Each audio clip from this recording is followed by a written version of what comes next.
Les matins de France Culture. Guillaume Erner. Bonjour Ta-Nisi Coates. Bonjour.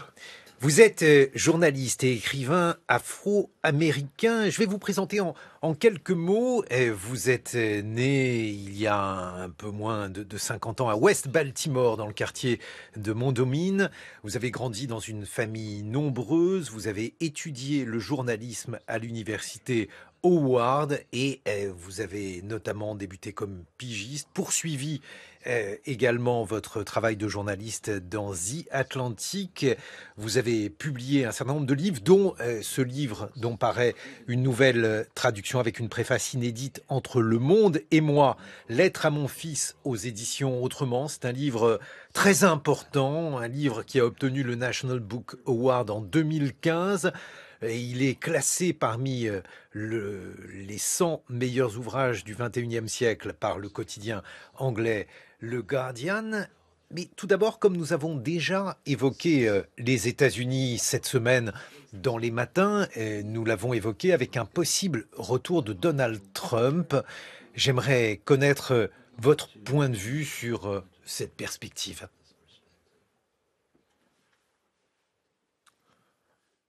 I mean, there's not too much to say. It would be Il n'y a very pas grand-chose à bad. dire. Ça serait très mauvais. You have a person who tried to overthrow Voilà the American government. quelqu'un qui a tenté de renverser le gouvernement américain.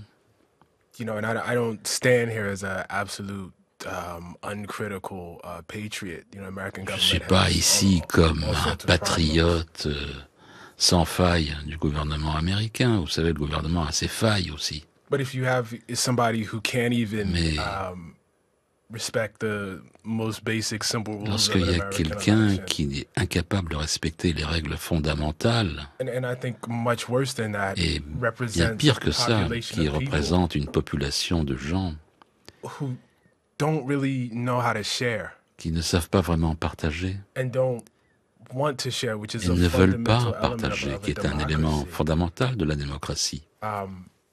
It's very bad. It's very bad Très for mauvais, America. très très mauvais pour l'Amérique. And not to be too American-centric, Et pour pas être trop but it américano-centré, has to be said, bad for the world. mais ce serait mauvais pour le monde. Du point de vue de la situation des Afro-Américains, quel bilan, Ta-Nisi Coates, feriez-vous de la présidence Biden ? I think he's in trouble. Je crois qu'il est dans des situations difficiles. I think what is deeply misunderstood or underreported is the Ce extent qui n'est pas compris to ou which mal raconté, c'est à quel point the war in Gaza has La really, guerre really à Gaza affected, his relationship with a African Americans. vraiment affecté ses relations avec les Afro-Américains. I think in America, the Je crois situation qu'en Amérique, la in Israel situation and en occupied Israël et dans les territories in the territoires West Bank and occupés Gaza, et la Cisjordanie, à Gaza, it has become much better reported in the United States, on en parle beaucoup mieux aux États-Unis. and quietly, not so Et obviously. There have been c'est pas aussi relationships, évident. Il y avait des relations, feelings of sympathy des sentiments de sympathie for the Palestinian people. pour le peuple palestinien. It doesn't mean that people Ça don't ne signifie feel pas que incredible sympathy and horror les gens ne sentent pas une sympathie extraordinaire at the et massacre n'ont of pas ressenti de the l'horreur largest number of Jews since the Holocaust. avec ce massacre du plus grand nombre de Juifs depuis la Shoah. But we have some Mais experience with nous avons une certaine expérience an eye for an eye, and avec really, ce que ça signifie œil pour œil an eye for 10 eyes. et un œil pour 10 yeux. And I think a Et lot of us are quite beaucoup d'entre frustrated, nous sont assez watching frustrés Biden en regardant uncritically support Biden et son soutien sans critique what can only be described as an ongoing massacre. de ce qui ne peut être décrit que comme un massacre qui se poursuit. Mais alors, juste pour en terminer avec la politique américaine, est-ce que vous, si Biden est face à Trump, est-ce que vous allez voter Biden, j'allais dire voter à nouveau Biden, parce que j'imagine que vous avez déjà voté pour lui, Ta-Nisi Coates. I mean, you don't really have a choice. It's Il n'y a like, pas vraiment le choix. It's like asking, are you going to brush your teeth in the morning? C'est comme si vous demandiez est-ce que vous allez vous brosser les dents le matin. It's what you have to do. Ben, c'est ce qu'il y a à faire. In America, we really have a two-party En system. Amérique, on a un système bipartisan. Sur la question israélo-palestinienne, puisque c'est le thème que vous avez abordé, Tanisi Coates, qu'est-ce que vous auriez attendu de Biden? Unfortunately, I would have expected exactly what he's done. Malheureusement, Alors, qu'est-ce que vous auriez préféré qu'il fasse? Ce qu'il a fait. What would you have preferred? I would prefer that he learn from our 20 J'aurais years préféré qu'il of war in the Middle East, apprenne de ces années de notre présence au Moyen-Orient, which much like this moment, qui, comme ce began with the moment-ci, killing of innocent people ont commencé par l'assassinat de gens innocents at the World Trade Center. au World Trade And Center. our rage and our fury Notre from that rage, notre furie, launched us après into cela, one war that eh bien, ça nous a lancé 20 dans years. une guerre qui a duré 20 ans. And I'm not sure what it Et accomplished. The je same ne suis people pas certain de ce que nous avons accompli. who we opposed are now in power there. Eh bien, les gens auxquels nous nous étions opposés à l'époque sont aujourd'hui au pouvoir So là-bas. what was all the killing Donc, and the death for? alors, c'était pourquoi tous ces assassinats et toutes ces morts? Qu'est-ce qu'on a réussi à faire?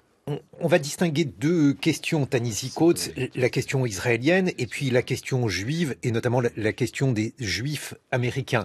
Il y a une longue histoire d'amitié entre les juifs et les noirs américains, une histoire qui a débuté il y a longtemps, pendant les années 1930 par exemple, avec également un divorce ou une sorte de rupture. J'aimerais avoir votre point de vue là-dessus, notamment avec, par exemple, Nation of Islam ou un certain nombre d'activistes noirs qui ont développé des propos antisémites. Est-ce que c'est le cas d'une minorité? Est-ce que vous avez le sentiment justement de vivre un tel divorce? Well, I think prejudice and racism, Préjudice, and in this case, anti-Semitism, l'antisémitisme. lives, in all communities. Ben, il y a de l'antisémitisme dans toutes les communautés. I would be, it would be irresponsible if I did Ce not serait irresponsable de dispute ma your frame, part though. si je ne débattais pas du cadre. I understand, for instance, in Je comprends Europe, par exemple qu'en Europe, Jews have lived almost les Juifs outside the ont vécu definition of quasiment whiteness, and in some cases à outside of the l'extérieur de la definition of humanity définition itself. de ce qu'est un être blanc, et même à l'extérieur de la définition de ce qu'était un être humain. But in America, Mais en Amérique, whiteness is so the notion of whiteness and the la notion notion of race, de blanchitude, la notion de race is so strong est tellement prégnante, tellement forte, that it erases. que know, cela almost efface everything else. quasiment tout le reste. So I find it interesting, and J'ai I'm trouvé not putting this intéressant. on you, but Bah, that I am often pas asked about à votre rencontre, mais on me pose souvent la question sur l'antisémitisme de certaines personnes, de certains dirigeants de la communauté noire. And this is in no way to defend them, but I'm C'est pas pour les rarely défendre, asked mais on me demande rarement about the white racism sur le racisme blanc of certain very, very important Jews. de certains juifs très très importants. We just had a huge case that On dismantled a eu vraiment affirmative action in the United States. ce cas du démantèlement de l'affirmative action, It was a c'est-à-dire Jewish man who led that. c'est un juif qui a dirigé ce mouvement contre The l'affirmative mayor, action. for much of my time in New York City, Le maire who de New made York it legal to stop my qui a son rendu and search him without cause. légal de pouvoir arrêter, par exemple, quelqu'un comme mon fils et He was de a pouvoir, Jewish man. sans aucune cause, Now, c'est un juif qui a now, fait to be ça. absolutely clear, these people aren't Pour doing être it because clair, they're Jews. ils ne le font pas parce qu'ils sont juifs, They're doing it because they're white. ils le font parce qu'ils sont blancs. But it's an unfair burden that is put on Mais us vous as savez, black people c'est to have to véritablement answer.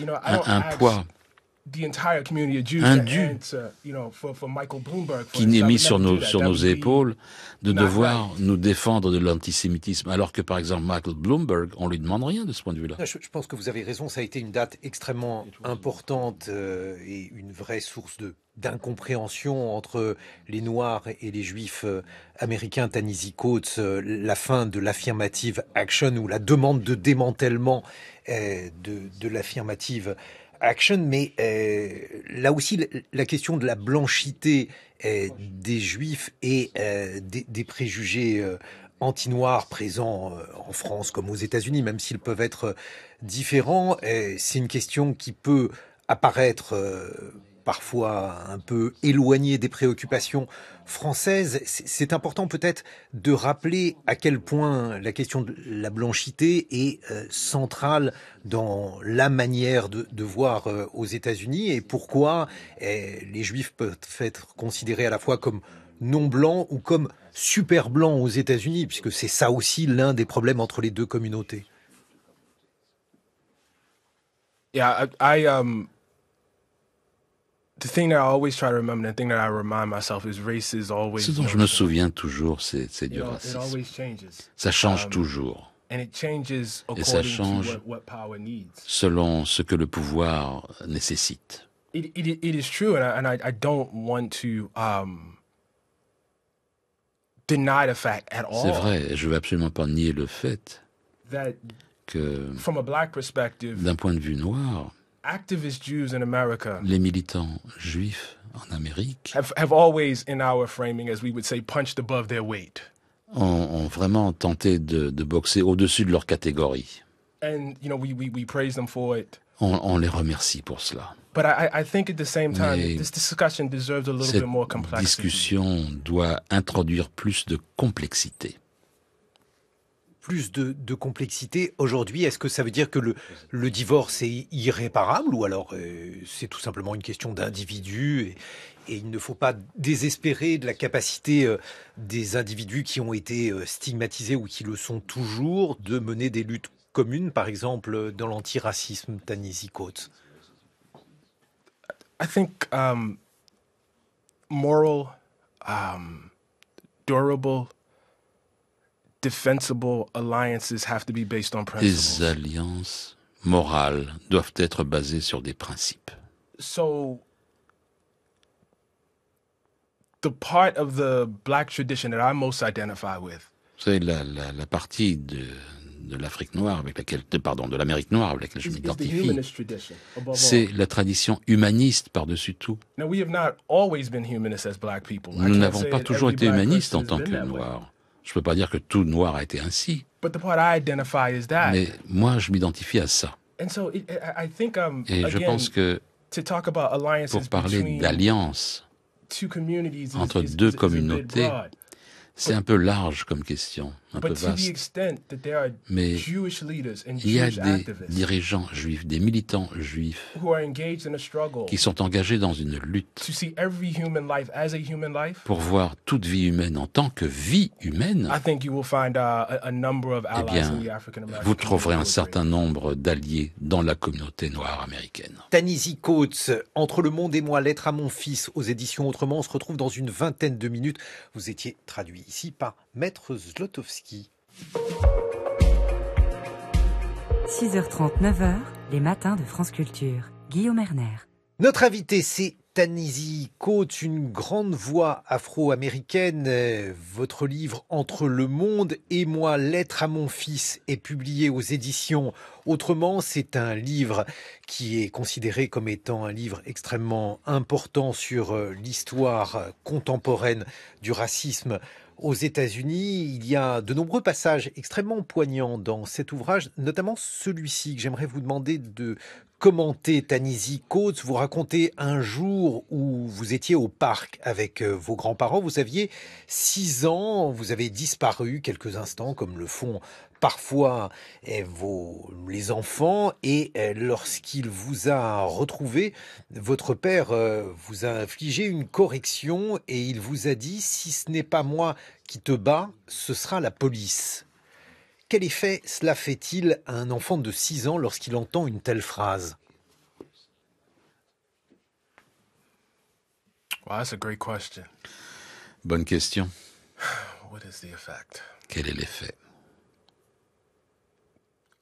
I think you adopt a very defensive attitude to the world around you. On adopte une attitude extrêmement défensive par rapport au monde qui vous entoure. Une sorte d'armure que les Afro-Américains portent. C'est physique, on peut quasiment le voir. La façon dont on interagit avec les autres ou avec le monde. Et souvent, ça apparaît, ou on le décrit, ou c'est dépeint comme une colère. Et ce que j'ai tenté de faire dans ce livre, Entre le monde et moi, c'est de décrire cette peur. Et ce que je dis dans le livre, c'est d'essayer d'établir une histoire, l'histoire de la peur.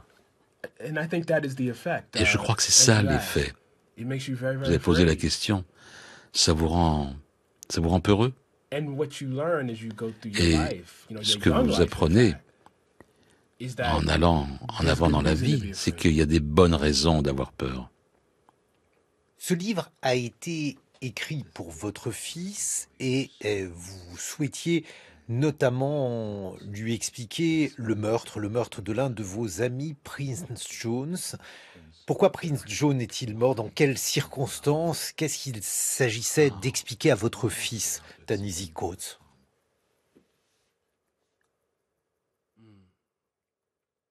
Ce que je devrais dire tout d'abord, c'est que even though it's a lettre à mon fils, it's actually a letter to the reader. En fait, même si c'est une lettre à mon fils, c'est principalement une lettre au lecteur. C'est un truc littéraire. Quand on écrit, on tente de créer la plus grande intimité possible. Quelqu'un qui ne soit pas au courant de cette expérience puisse s'en approcher. C'est une invitation pour le lecteur de s'asseoir véritablement dans le siège de mon fils. Et de ce point de vue, ce que j'ai tenté d'explorer, c'est comment quelqu'un qui aurait pu avoir toutes les vertus, toutes les qualités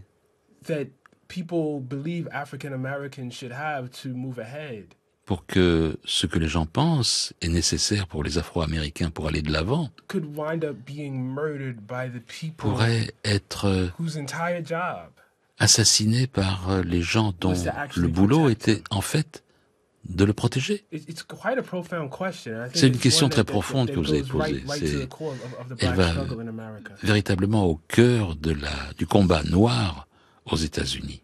Alors, ce livre, il s'adresse évidemment à tous, mais il pose une question qui est singulière. Ta-Nehisi Coates, comment habiter un corps noir aux États-Unis aujourd'hui?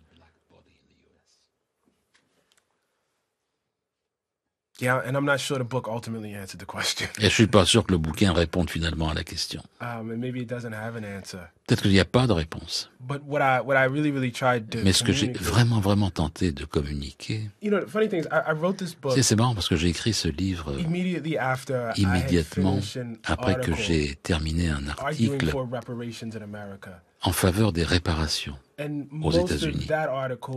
Et la plus grande partie de cet article parlait de nombres, c'est un article très empirique. Entre le monde et moi was to be a work of literature. It was to tell you how it felt. Entre le monde et moi, c'était censé être un objet littéraire. Comment on pouvait ressentir le fait de vivre dans ce corps-là. Et à un certain point, la joie qu'on en avait aussi. Et oui, parce que moi, la première fois que j'ai entendu parler de vous, c'était pour cet article donc, qui est paru, je crois, en 2014 dans The Atlantic, The Case for Reparation, que mon camarade Maître Zlotowski va traduire, The Case for Reparation. Le dossier réparation. Lorsque vous avez publié cet article qui a fait grand bruit aux États-Unis, Ta-Nehisi Coates, où vous expliquiez qu'il fallait une réparation pour les victimes de l'esclavage. Yes, and not just slavery. Et pas simplement pour l'esclavage. The thing is, African Americans les Afro-Américains have been in the continental ont été dans le continent nord-américain, dans ce qu'allait devenir les États-Unis depuis 1690, ça fait 400 ans. Et pendant 250 ans, nous étions en esclavage. Et pour un siècle ensuite, on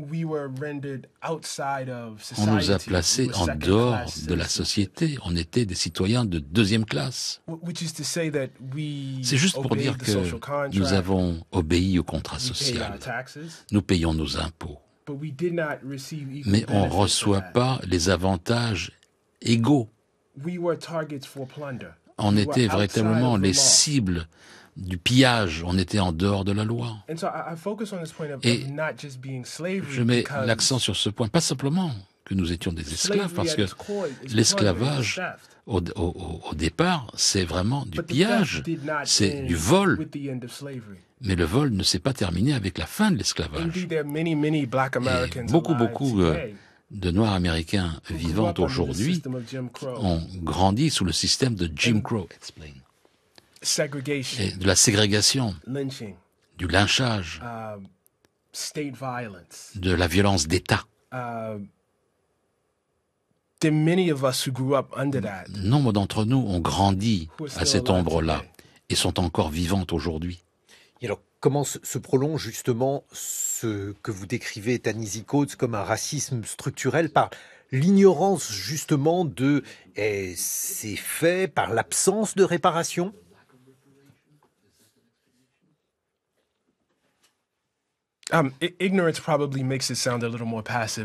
L'ignorance, ça le fait passer pour quelque chose de beaucoup plus passif. En Amérique, et peut-être aussi dans tous les systèmes qui tentent à se maintenir au pouvoir,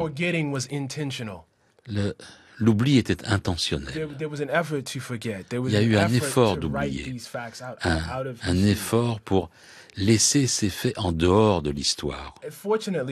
Heureusement, il y a toujours eu des historiens noirs américains, des Américains blancs, des gens de conscience, des journalistes de toutes couleurs qui étaient conscients et consciencieux et qui ont laissé des traces de tout cela.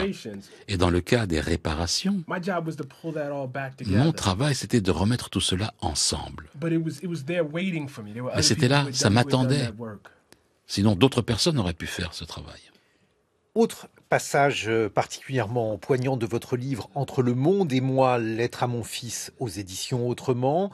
Vous écrivez, Ta-Nehisi Coates, « Je suis noir, j'ai été spolié et j'ai perdu mon corps, mais peut-être étais-je moi aussi capable de pillage, peut-être étais-je prêt à prendre le corps d'autrui pour m'affirmer au sein d'un groupe, peut-être l'avais-je déjà fait, la haine forge l'identité. » Qu'est-ce que ça veut dire pour vous, presque dans votre chair, la haine forge l'identité? On pense généralement que l'identité naît de vertus positives, de qui nous sommes. Mais tout aussi souvent, l'identité se forme à partir de ce que nous ne sommes pas. Donc en Amérique, l'identité de la blanchitude est inséparable des définitions raciales. Le mythe de la négritude, par exemple. Et une des choses que je voulais faire passer dans ce livre, c'est, je ne pense pas que ce soit simplement une question de race. C'est beaucoup plus une question de pouvoir. Quand je pense à la façon dont moi, jeune garçon, dans mon quartier, comment on définissait ce que cela voulait dire d'être un jeune homme.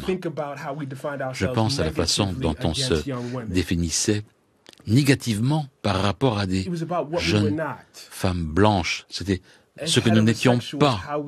Et nous, comme hétérosexuels, comment on se définissait contre des gens, par exemple, que l'on définissait comme gays, ce que nous n'étions pas.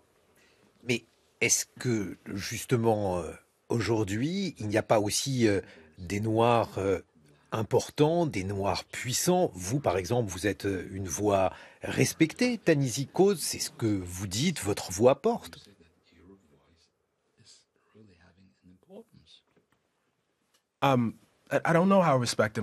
Je ne sais pas à quel point ma voix serait respectée. Il y a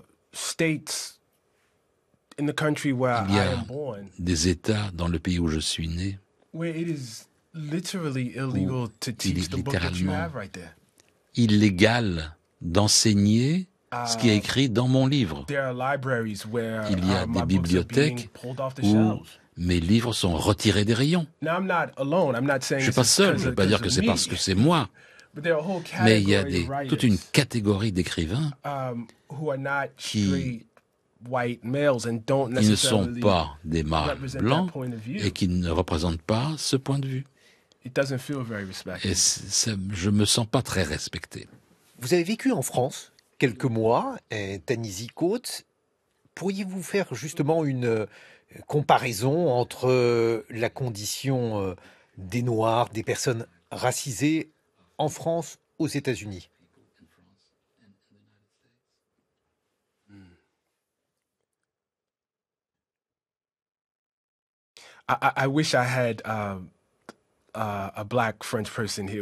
J'aurais bien aimé avoir un Français noir ici avec moi. Je ne veux pas éviter ou contourner mes responsabilités pour vous parler de ça, non, mais je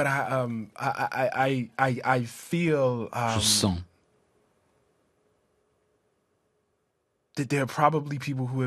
qu'il y a des gens ici, des Noirs, qui vivraient ici, qui vivent ici, pourraient mieux répondre à votre question que moi-même. L'Amérique se projette toujours à l'extérieur sur le monde entier. Et donc,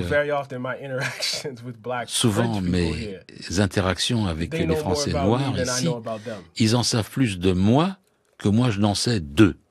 Et j'en apprends toujours. Ce que je dirais quand même, c'est que ce qui est vraiment très très semblable, en fait, c'est qu'aux États-Unis, et un certain secteur des États-Unis, et un certain secteur de la France, disons, est au milieu d'une crise d'identité. Le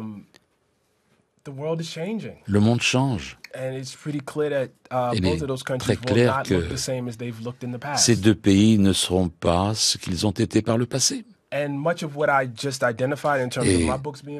ce que moi je fais en m'identifiant dans mon livre à d'autres personnes, ou ce que l'on appelle ici le wokisme, je crois que c'est en fait la même chose. Ce sont des gens qui n'arrivent pas à se mesurer au fait que leur pouvoir, leur vision de la société ou leur pouvoir n'est plus aussi assuré. Jean Lémarie. Et dans vos contacts avec des Français blancs, quand vous êtes en France, avez-vous le même accueil que lorsque vous êtes aux États-Unis?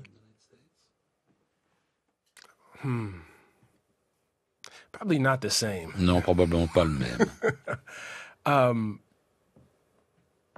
C'est difficile de répondre. À l'évidence, j'ai une relation qui est différente d'avec les Blancs américains. Je les connais mieux, les Blancs américains. La relation ne commence pas avec le livre ou avec mon écriture. Et donc, je pense qu'il y a plus de familiarité. Il y a ici une curiosité. Je dirais que mes interactions avec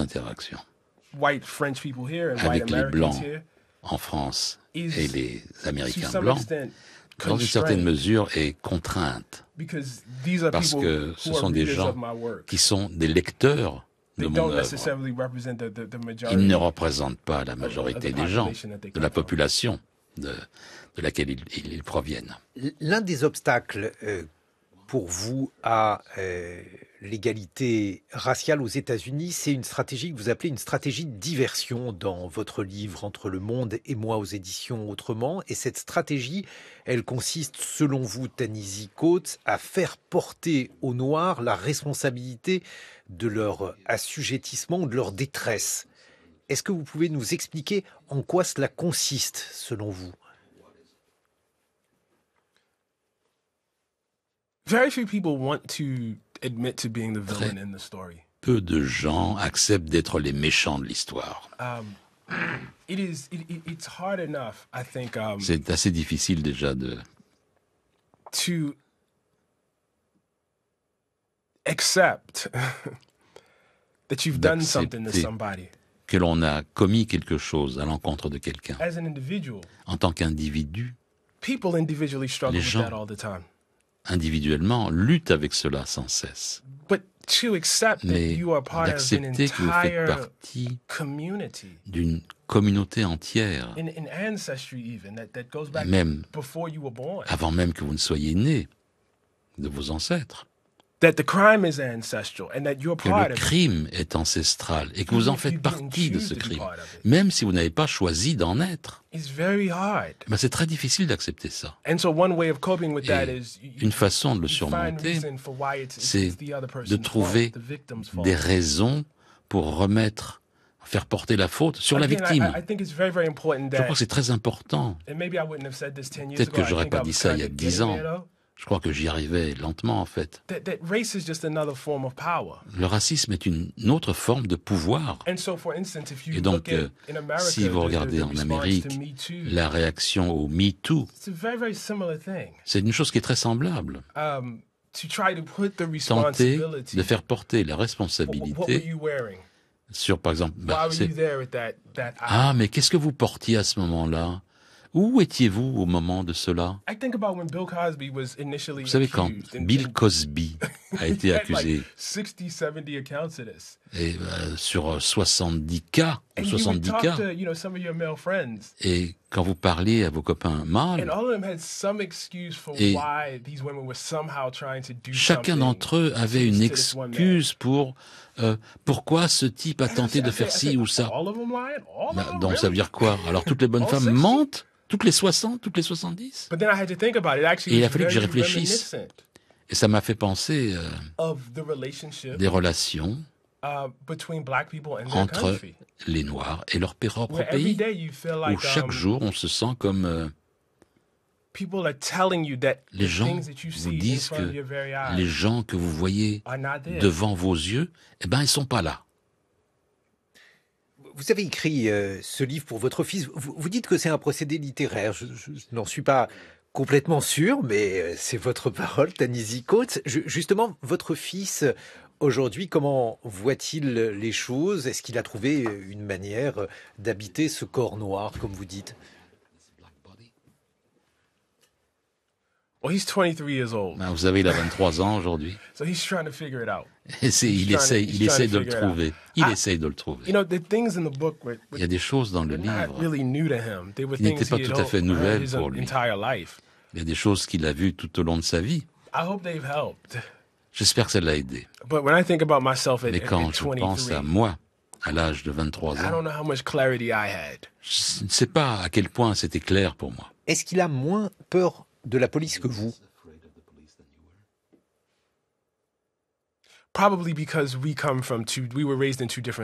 Probablement parce que nous avons été élevés dans deux classes sociales différentes. Mais justement, vous expliquez à quel point l'université de Howard a été importante pour vous. Peut-être quelques mots d'ailleurs sur cette université et sur la manière dont elle a influé sur votre trajectoire, Ta-Nehisi Coates. So it actually goes back to your previous question. Ça remonte à votre question précédente. To be black in America for a long time. En Amérique depuis longtemps. Was to be surrounded by c'était d'être entouré par un monde qui vous disait que les choses que vous voyiez, que vous entendiez, les choses qui semblaient évidentes, n'étaient pas réelles. C'était, vous savez, que l'on vous mente sans cesse. Et malheureusement, un des grands points forts de ce mensonge, c'est le monde de l'éducation. Donc, être instruit et être entouré de gens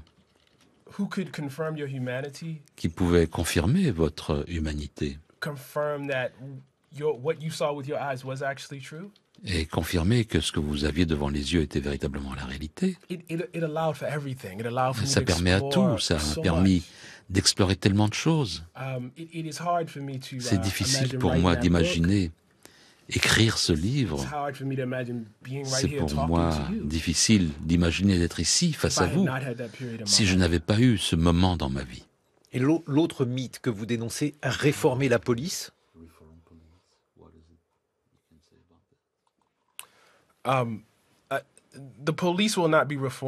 police ne sera pas réformée tant que le pays ne sera pas réformé.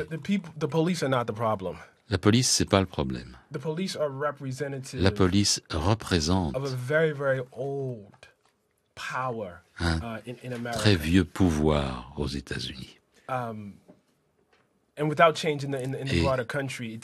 sans changer le pays, ce sera très difficile d'imaginer que la police puisse changer.